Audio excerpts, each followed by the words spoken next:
I'll be the one if you want me to.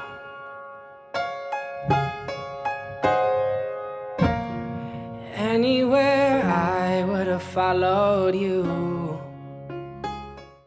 Today we're going to be making Eliza's Burning Mad Mimosas. Now this is a drink that I have had multiple times and it is actually really good.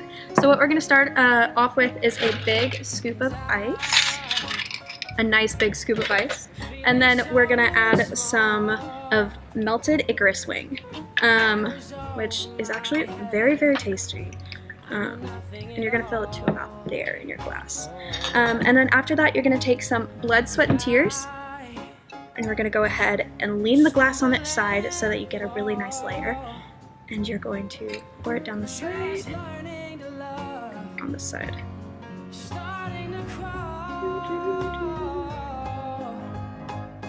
You should get a really cool layer just like that. And there you have it, Eliza's Burning Mad Mimosa. Sit back, take a sip, and relax. We hope you enjoy Burn, sung by our very own Cameron.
Your legacy, your sentence is border on senseless, and you are paranoid in every paragraph how they perceive you.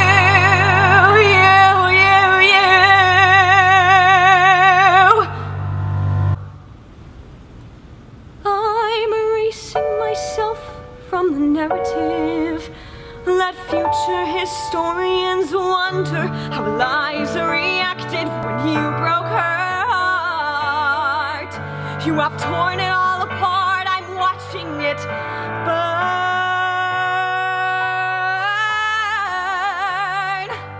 Watching it burn. The world has no right to my heart. The world has no place in our bed. They don't get to know what I said. I'm burning the memories, burning the letters that might have redeemed you. You forfeit all right to my heart. You forfeit the place in our bed. You'll sleep in your office instead with only the memories of when you were mine.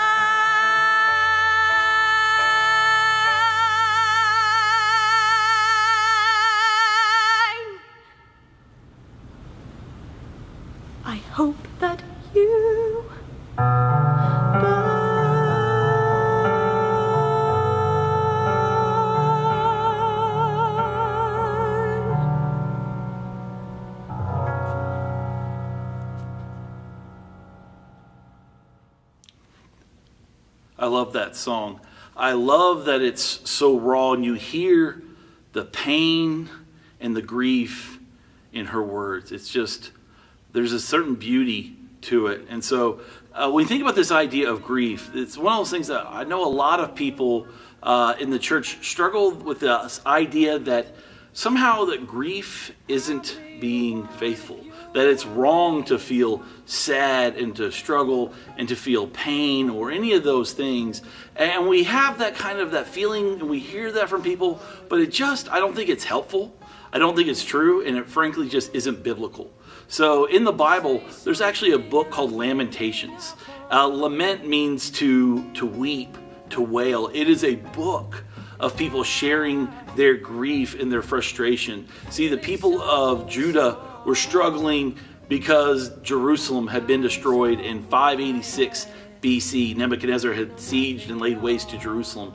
And they were struggling, and they were hurting, and they were crying out to God in their pain and their frustration, even their pain and frustration with God. And it's this beautiful book. And so this idea that dealing with grief is somehow not a part of the Christian experience, well, how's that possible? Because it's part of our human experience. And so it very much is a part of it. I think about a story my dad told me about grief. So my uncle, his brother had died in a motorcycle accident. And my dad shared that he didn't grieve for a couple of years, really. And then one day he was driving down the highway and a song came on the radio. And my uncle had been a drummer, and it was a song that my uncle used to play a lot on the drums. And my dad said he heard this song and he pulled over to the side of the road and he just sat there for a couple of hours, crying, weeping, lamenting. But see, here's the point, is that he pulled over, he had a time for his grief, but then he, at some point, had to put the car back in drive and go on. See, I love the Hebrew people. They have this tradition where they have a time to remember their laments. They have a 3-week season where they mourn and they think about this. It ends with a 24-hour fast, and they read sections out of Lamentations. There is a time to mourn, and we have to give that a place, and it matters.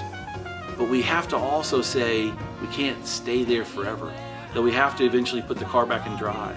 We have to eventually move on. There's a season to grieve, but there's a season to move on. And so I want you to think about this Thanksgiving and this Christmas during the holiday season.